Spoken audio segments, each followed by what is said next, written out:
It's time once again for Destination X, TNA's annual showcase where the X Division takes center stage.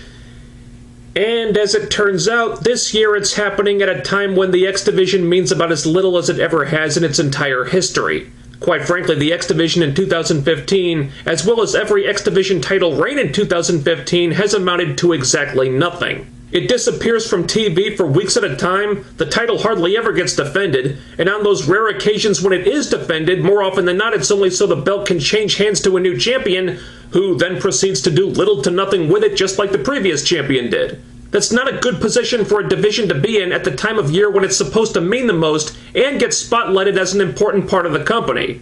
And it's very telling that the most compelling hook they had for this show was not any of the X Division matches, or an X Division guy getting a shot at the world title, or another X Division guy getting a shot at the world title, but rather how EC3 was going to react to said X Division guys getting a shot at the world title for reasons completely unrelated to the X Division in the first place. Nevertheless, was I excited about this? Yeah.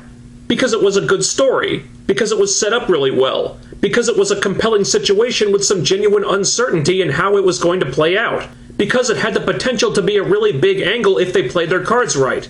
Then they played those cards, and it turned out they were bluffing. But I'll get to that in a minute. There are a few things I want to cover first. One of the few bright spots on this show for me was Bram wanting to have a match with any former TNA star, and then Crimson comes out. I was a big Crimson fan during his previous run in the company. I thought this was a future main eventer, someone to build your company around. Look at this guy. He's like 6'3", 6'4", he's got an awesome look, he's got charisma, he can talk, and he can hold his own pretty decently in the ring most of the time. Was he perfect in his last run? No, he was a work in progress. But I thought all the intangibles, all the raw material for a big star was there. It just needed to be developed. Then, for whatever reason, they stopped using him just when he was starting to really come into his own as a heel. I don't know what happened there.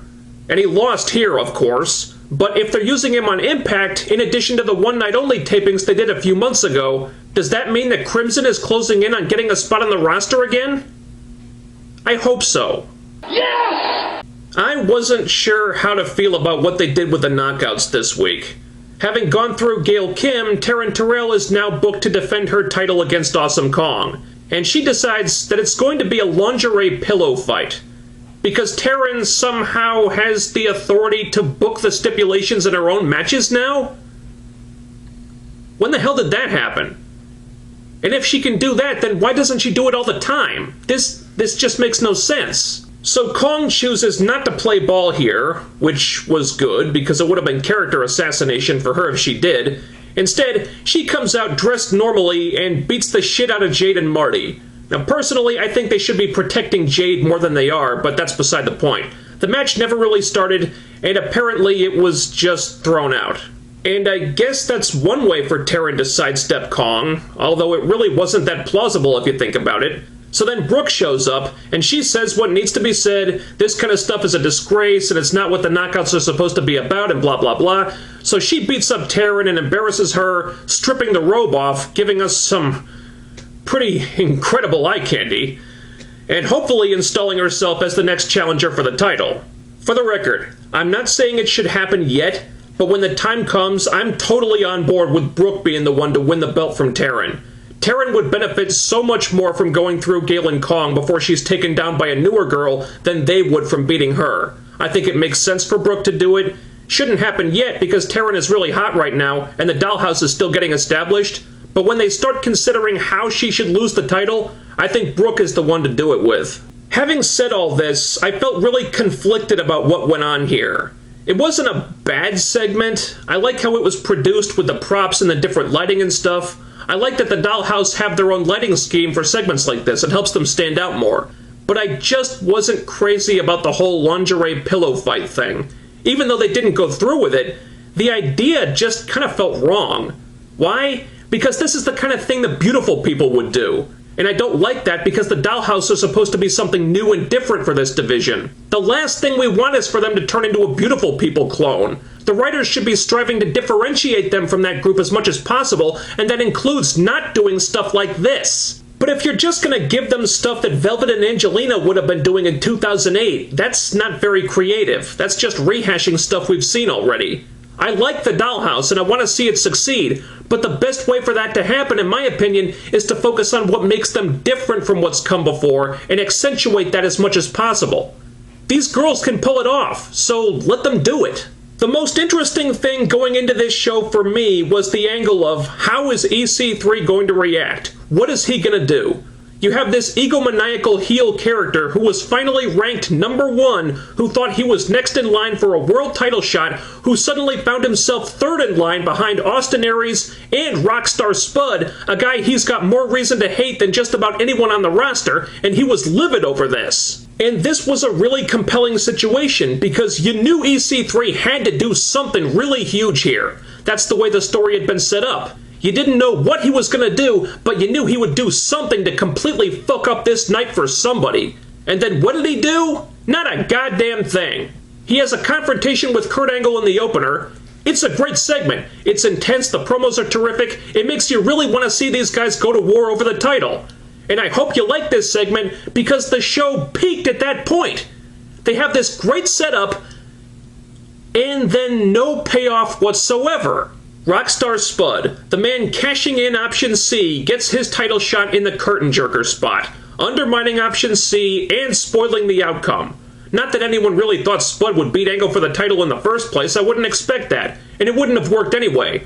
But as I was watching this, I said to myself, there's gotta be some kind of twist here, some swerve with EC3, something unexpected is bound to happen, otherwise the finish is completely telegraphed. And I kept waiting for it. I kept waiting for something big, something really unexpected to happen. And then it didn't. The match plays out normally, with no swerves. It's a good match, but Angle wins clean, and that's the end of it. They marginalized Option C by putting it on so early, and then they essentially made nothing of it. And if that's all this was going to amount to, then quite frankly, there was probably a better story to tell in Spud not cashing in Option C and keeping the X Division title. So then I figure, okay, this means they're saving the big EC3 Angle for the main event. He's going to get involved in the main event. He's going to do something crazy. It's going to be this huge angle. They've got something really big in store for us. And then the match plays out normally. It's a great match, but Angle wins clean. EC3 doesn't do anything. And that's it. They have this great build-up and this really compelling question of what the hell is EC3 going to do here that you think is potentially going to be something really huge. And then the payoff is EC3 cheap-shotting Angle one-time post-match and holding up the title. Really? That was the payoff? That was all you had planned for this? The image of our Lord of Wrestling EC3 holding up the title was a great one, and I hope it was a hint of things to come. And so did the crowd, as evidenced by those "We Want Ethan" chants. But ultimately, it's hard not to feel like this whole thing was a big anticlimax. This is how the world ends. Not with a bang, but with a whimper. But as disappointing as that was, it wasn't the worst of it. Because then we come to the actual X Division related stuff, and for me, this is where the show just falls off a cliff. 3 triple threat qualifying matches to find 3 men who will fight for the X Division title at a later date. 9 guys who, quite frankly, we have no reason to give one single shit about as it pertains to the X Division. And why is that? Because the only X Division competitor who means anything in the company at this point in time is Rockstar Spud. Honorable mentions to Low-Ki and Kenny King, at least they're more visible than most. But how often do they really compete in the X Division? What did their most recent title reigns really amount to? What reason have we been given in 2015 to really care about any of these people in the X Division right now? Nothing! Absolutely nothing! So we've got 3 matches with 9 people, most of whom are completely disposable, in a division that is seeming more and more disposable, fighting for a chance to go for a title that only seems to really mean something for a few weeks out of the year. TNA could have taken this chance to showcase some of these guys, do some memorable stuff, maybe start to build some of them into something again, but instead they seem to go in the opposite direction, putting them out there just Because they had to, apparently, showing us how little the X Division roster really means lately, to the point where, frankly, any of these guys becoming X Division champion right now would make no sense. The matches weren't even that special by X Division standards. Low-key, manic, and crazy Steve. 5 minutes after it was over, I could not remember one damn thing that happened in this match. And Low-key was probably the best choice to win, but he had the X Division title earlier this year and did nothing with it. He went like 2 months without defending it even one time. So why should I be excited about him trying to win it back? Mandrews, DJZ, and Tigre Uno. Talk about baffling. You have your British Boot Camp 2 winner getting jobbed out again, making me wonder why they even bothered having Mandrews win the damn show in the first place if they had nothing for him. The match is won by Tigre Uno, the X Division's resident jobber who hasn't won anything or meant anything in over a year, and then you have DJZ inexplicably turn face, get the most crowd support out of anyone in the match, only to have him not win, and then get the shit beaten out of him post-match by a guy who's not even in the X Division. Wow. Ladies and gentlemen, I'm afraid I've got some bad news. But then, the coup de grace. All that other stuff was frustrating, but that wasn't what really caused all this anger that I'm feeling right now. The third match, Kenny King versus Cruz, whoever he is, versus Grado. Grado! No, God! No, God, please, no! No! No! No! You may remember Grado as the no-talent, so annoying he makes you want to gouge your own eyes out ass clown who ruined British Boot Camp 2. You may remember him as the unintelligible chucklehead who Forrest Gumped his way into a lot of publicity on the UK tour because he wanted to use a Madonna song as his entrance theme without paying the rights fee from what I gather, and didn't seem to understand why Madonna would have a problem with that. And this is the guy that TNA decided to showcase on a show intended to highlight a division that's supposed to be about fast-paced, athletic, high-flying action.